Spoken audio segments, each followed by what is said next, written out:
Speaking of ghost dust, we got us a former ghost here today. Speaking of ghost dust. Oh yeah, that's good stuff. I'm just kidding. We don't condone segue drug into use. the Windigo. Yes, today we'll be looking at Windigos. And this is from allthat'sinteresting.com. Now hold on. Isn't that interesting? We'd like to show you notifications of the latest news and updates. Allow? No thanks. Absolutely. And who is this written by? Let's see. Let's scroll It's up written a by little bit. a. It's written by the Windigo. It's written by the website itself. Yeah, I don't see an author name. So, sorry if we missed your name. I don't see a name here. Let's here's the title here. The Native American legend of the Windigo. Windigo. The frostbitten monster of your nightmares. Sightings of the cannibalistic Windigo have been reported in the forest of the cold weather areas, like Minnesota and Canada. Like Minnesota. Oh, Canada, Poutine, eh? Alright, me, you wanna go? Yeah. Listen, We like the hockey, eh? That's We played the hockey with the poutine. I've never I been don't know why I'm going Swedish. more offended and more proud. As the tale goes, the Windigo was once a lost hunter. During a brutally cold winter, this man's intense hunger drove him into cannibalism. Alright. After feasting on another human's flesh, he transformed into a crazed man-beast, roaming the forest in search of more people to eat. Now hold on, he was lost, and when he found a guy, he ate him instead of, hey man, can you help me get out of here? He just ate him instead. It's like, no, I'll never get out. Wasn't this the premise of one of those video games? Yes. What was it called? After Dark or something? Or Until Dawn? Yes, kind of. Oh, spoilers for anybody who hasn't played that game. I think it's been out for quite a number of years by now. You're gonna have to pop a spoiler before you say it, and the title Until Dawn underneath. I guess, yeah. That's more work for you, sadly. Whoops. Or I could just take the whole thing out. True. The lazy way. But what if when you're reading the next paragraph, I'll just like say it again, ruining all your work. The story of the Windigo, sometimes spelled Windigo. So Wendy or Windy? Yeah, it's either like Wendy's or wind, like the blowing wind. Algonquin. Comes from the Algonquin Native American folklore. Folklore, that's the word of the day. High five. Word of the day. We did it. Yeah. We can quit now. Everybody go home. No, y'all stay here though. But stay here. But go home. Yeah. And the exact details vary depending on who you ask. Some people who have claimed to encounter the beast say it's relative of Bigfoot, but other reports compare the Windigo to a werewolf instead. Yeah, kind of like a werewolf, you know? Kind of like a big furry like beast. You know what I'm saying? It could be a witch. It could be a fae. Let's go through the book here. Whatever we just covered is probably like the djinn. Maybe it's a goblin. They could turn into horses, right? Could be a goblin. Could be Santa. Can't tell. Since the Windigo is said to be a cold-weathered creature This summer. coming this Friday, most sightings have been reported in Canada, as well as colder northern states, such as Minnesota. Oh, right there in Minnesota, there, eh? Hey, you At the turn of the 20th century, the Algonquin tribes blamed many unsolved disappearances on people on Windigo attacks there. I wonder if they had a beer with them, eh? Oh yeah, I just Yeah, had a couple of brewskis with the boys there. Just to shoot them enough there. Oh, what does a Windigo look like there? Tell me about that. It's an oil painting. Very nice. It looks like a really swole deer. That's kind of like... It looks like a deer had like a baby with a naked mole rat. And then it just started like exercising a lot. And it only ate protein shakes. Yeah. It got It real was going swole. for the gains. But he's also very well toned, if you notice. He's not just bulked up, he's well toned. Look at those abs. That's like 20 abs. Yeah, he's got like a 20 ab pack. He's really improved his life since his college days. He's taking the steps towards bettering himself as a person. I mean, he almost, in a way, looks like a Ifrit, calling back to our previous episode. Nah. For being an insatiable predator, the Windigo is definitely not the largest or the most muscular beast out there. I beg to differ. I mean, I'm falling over my words because I am so angry right now. But no, we seen the werewolf. They're pretty swole, I gotta say. Some of those pictures. He's pretty buff. I mean, every picture of werewolf is usually the pecs right in your face. oh yeah, he's got Right? like ripping pecs. Yeah, it's usually the pecs. Fighting a vampire. I mean, look at what was it? I want to say True Blood, but that's not it. Twilight. What was his name? We always call back to this. Jocelyn. No, it's Jacob. Yeah. Always Team Jacob. What who was on Team Always Dad? team- Was it you or me? You were Team Dad. Team I was Team Dad. Jacob. He's just such a He nice kept guy. her warm, man. He kept her warm. Whatever. He can cool her down. Whatever, man.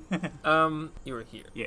So, though he is said to be almost 15 feet tall. Oh my god, that's at least 1 foot taller than I am.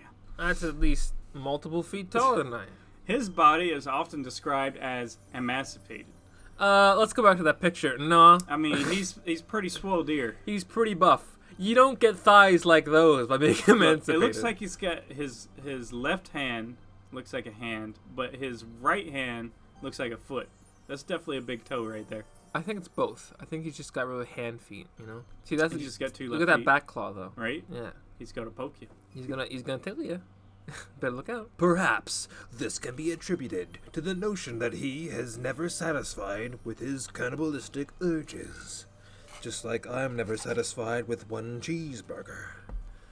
Obsessed with hunting for new victims, he is forever hungry until he's eating another person. According to legends of the Nahanni Valley, a native author and ethnographer named Basil H. Johnston once described the Wendigo in his masterwork, the Mantius, as such. Don't tell me we're going to be going into another. Mantius? You gotta read it in this book.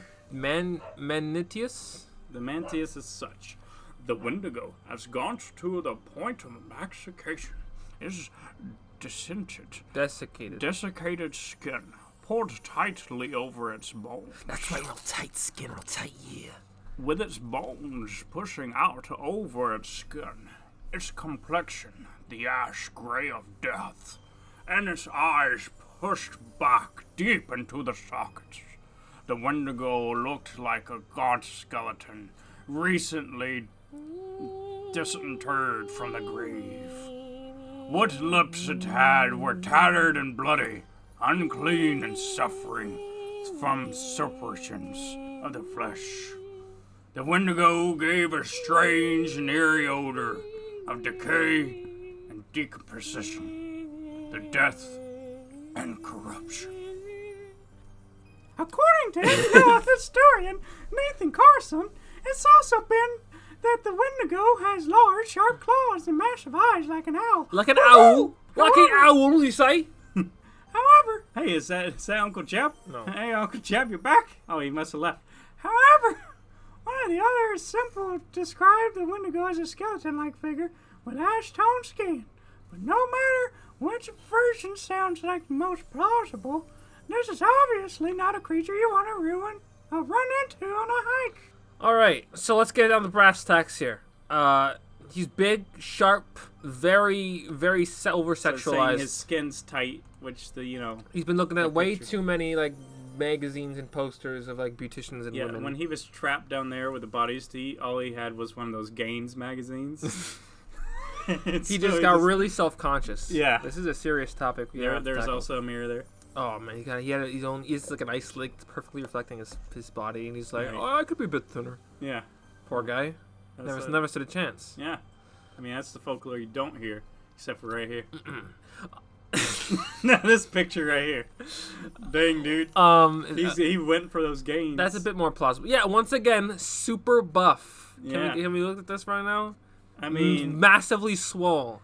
if it weren't for the antlers and the blood dripping down his beard, I would say it's just a regular guy at the gym. He's just the guy who takes way too much protein. Yeah. Oh, there are scary stories about the man-beast. Different versions of the Wendigo's legends say the different things about his speed and agility. Some claim he is unusually fast and can endure walking for long periods of time. Even in harsh winter conditions... I'm Canadian and I'm having trouble keeping this accent, so I'm going to switch back to normal. That's fine. In harsh winter conditions, others say he walks in a more haggard manner, as if he's falling apart, but speed wouldn't be a necessary skill for a monster of this nature. So it's just like one of those like where people like you see the blonde girl running away and she just keeps tripping at every other step. Yeah. And he's just walking slowly behind her. He's like running, the camera's shaky, he's like just walking. Yeah. And then she trips and then finally looks back and he's right behind her. It's like, how'd you do that? Unlike other terrifying carnivores, the Wendigo doesn't rely on pursuing his prey in order to capture and eat it. Rather, one of his said traits is his ability to mimic human voices. It's like, hey bro, can you come over here behind this tree? I know that you probably see me go the other direction, but hey, guess what? I'm over here behind this tree, and I found a brand new Nintendo Switch. Come over here, look at this. Picture this. You're walking through the icy woods. You're hunting your prey, a deer perhaps. When all of a sudden, behind some trees in the distance, you hear, hey bro, wanna spot me over a sec? You wanna just spot me real quick? You spot me, bro? He's like, you look around. You don't see him, but you hear him over in the distance. You hear the weights. You come closer. You hear the weights clinking up and down as he counts. 532! 533! Come on, spot me, bro! Give me a spot! And when you look around the tree, you see a horrifying sight. It's a barbell, but with two bodies on each side. He's lifting up, and he's also nibbling at the same time. He's getting his gains and his protein all in one. All you have to do is instead of give him fear, you give him respect. As he turns his terrifying deer beast face towards you, he goes, "Help me for a spot, bro, and then go out for dinner together, man, bro." And then you know, give him his trust. Yeah. You give him your trust, and then he eats you. Yeah. But he's just a nice bro. Yeah. A nice bruh, even. You gotta spot him. If somebody asks you for a spot, you gotta give him a spot, even if it's a Wendigo. Even if it's the middle of the woods, it's late in the evening. It's like snow everywhere, and he's just in like his gym shorts, just showing his pecs off, just flexing on you. That's right. He's making all the werewolves jealous. He uses this skill to lure people in and draw them away from civilization. He draws them away. Once they're isolated in the desolate depths of the wilderness, he feasts on them. After getting a nice I was spot, gonna say bro. he feasts with them. He feasts with them. He's like, oh, nice turkey dinner there, bro. He offers them a Dr. Pepper and gives them a big... But it's diet. And then he makes a diet Thunder pun cracks as he in the kills background. The Algonquin people say that during the turn of the 20th century, a large number of people went missing mysteriously. The tribes attributed many of the disappearances to the Wendigo, thus calling him Spirit of Lonely Places. Another rough translation, bro, of the Windigo is the evil spirit, bro, that devours mankind. That's me. Your messy is translationally related to yet another version of the Windigo. They claim he has the power to curse humans by possessing them. You're messy. You're a messy. If he tried to curse me, I'd just punch him in the nose. No way you could get me. No, bro. Once he has infiltrated their minds, he can turn them into Wendigos as well, instilling upon them the same lust for human flesh that he himself has. One of the most infamous cases is the story of Swift Runner, a Native American man who murdered and ate his whole family. While he was running? Yeah, he was running really quickly while eating them. He had to get those leg gains, you know? My God. During the winter of 1879, according to Animal Planet, Swift Runner claimed to be possessed by a Wendigo spirit. At the time of the murders, still, he was hanged for his crime. So wait, he was like, yo, man, I know I did that, and you caught me, but I was possessed by a Wendigo spirit. And then he's just like sitting back in his chair, he's like, yeah, they're gonna let me go. I got this. Yo, man, I was And just they came in with possessed the rope. by a It's like, spirit. oh, what's the rope for? It's like he's talking. I imagine he's talking to like a bunch of like white people at the time, and they didn't really know what the spirits were. But like Algonquin people probably have like legends about it. No. So he was just saying like, yeah, Windows spirit. It's like, I don't know what that is, but you I killed mean, us. it doesn't really. Where did it say he was? It says Native. Okay, a Native American man So Native American. Did they hang people in 1979? Did Native Americans hang their own criminals in 1879? I don't think so. I feel like they wouldn't do that. They feel like I think that's like a Western thing. yeah, hanging people. So that must either happen in Canada or the States. We don't really have the information. Who knows? Let's see. Frighteningly enough, there were quite a few other stories about these spirits supposedly possessing people in communities stretching from northern Quebec to the Rockies. Many Wow. of these reports were shockingly similar to the Swift Runner case. They're just big fans. The deeper meaning of the word Wendigo. Whether you believe the Windigo lurks in the woods at night or not, this is not just one of those other boogeyman story meant to scare people for no reason. Or it is has historical significance for any indigenous communities. See? Wasn't the boogeyman a goblin, anyways? That hidden your like Yeah. attic to jump out. He was and a special scare type of goblin. you. And I forget his name though. I can't remember that. It was literally boogeyman. I am actually a goldfish. Okay. The legend of the Windigo has long been associated with real-life problems like insatiable greed, selfishness, and violence. It is also linked to many cultural taboos against these negative actions and behaviors. Basically, the word Windigo can Going also to steal the Krabby Patty formulas. No! Basically, the word Windigo can also function as a symbol for gluttony and the image of excess. As Basil Johnston has written, the idea of turning Windigo is a very real possibility. When the word refers to self-destruction, rather than literally becoming a monster in the forest. According to the book Rewriting the Apocalypse in Canadian Fiction, Windigo stories were once viewed as an illustration of the violent and primitive nature of the very people telling these stories. There you go. I think actually if you're fine with, like, you're not like fine, but like if you eat like any other part of the human body, but it's like when you eat the brain, apparently it gives you some sort of disease that takes like a certain amount of like months or years, but it will eventually kill you. Interesting. It eventually like just make you go insane. I didn't know that, but that sounds crazy. Yeah. I wonder why. It was observed in like people who got like had like a crash or like some kind of like got stuck in a cave or something like that, and they had to resort to cannibalism to survive. You know, in Indiana Jones, they ate that monkey brain. Yeah, I don't know if it's Is the that same. do real people do that? Is that a real thing people do? I know they eat goat brains. I don't know. pretty We sure. should maybe look that up on the next time on Folklore Scroll. Probably forget about it. And Probably tomorrow. will. I'll have to come back and re-listen to this. Not like I usually do that. But ironically enough, these stories might actually represent the indigenous people's response to the horrific violence unleashed on them by non-native people. In fact, many anthropologists believe that the concept of a Windigo only developed after the native people had contact with the Europeans. Rewriting Apocalypse adds that some modern-day confusion about the Windigo may have to do with certain items getting lost in translation. One well-known mistake was traced to the compiler of a dictionary, who entered the information regarding the word Wendigo and substituted the word ghoul for the appropriate word fool, because he thought the native people meant ghoul. Wow.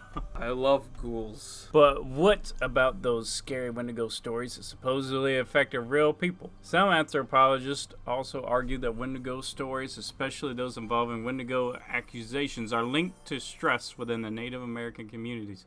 The local tension leading up to such accusations may be comparable to the fear that preceded the Salem witch trials. So that was really good there, Goose. What do you think about the old Wendigos? I think it got really political at the end.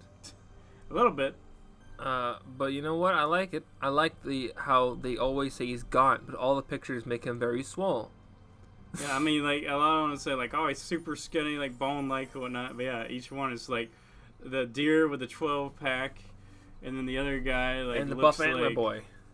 you know, if Dwayne The Rock Johnson keeps taking his steroids, that's what they eventually turn into. Just like a troll man Yeah. with rippling biceps. Yeah. But, I might so have to- what they're saying is if you eat a person, you become really swole. What we have to take away from this is that if we eat other human beings and live out in very cold environments, we become very swole, very buff, So at the very end, I was saying that ripped, massive. the whole folklore came from a guy mistranslated the word fool with ghoul. Yeah, he thought he It's meant like, so if ghoul. you eat a person, you're a fool. And the guy's like, oh, you're a ghoul. I think they mean ghoul. Let me just write that down. Windigo. Yeah. Ghoul. But So- they're pretty neat. Yeah, I like it. I think it's pretty cool. We learned something new today. And next time on Folklore Scrolls, maybe we'll do a little bit of investigation of that monkey brain. Yeah, or maybe we'll actually do Loch Ness Monster like we said. Yeah. Sorry to nobody- tease you and flip you out. It was very cold today. Yeah, and we had like a winter storm, and we're like, you know what? We'll do the Windigo. We'll do the Windigo one. Maybe when it's very wet, we'll remember to do the Loch Ness Monster. Aw, yeah. Next time on Folklore Scrolls, Loch Ness Monster. We promise, maybe. Bye.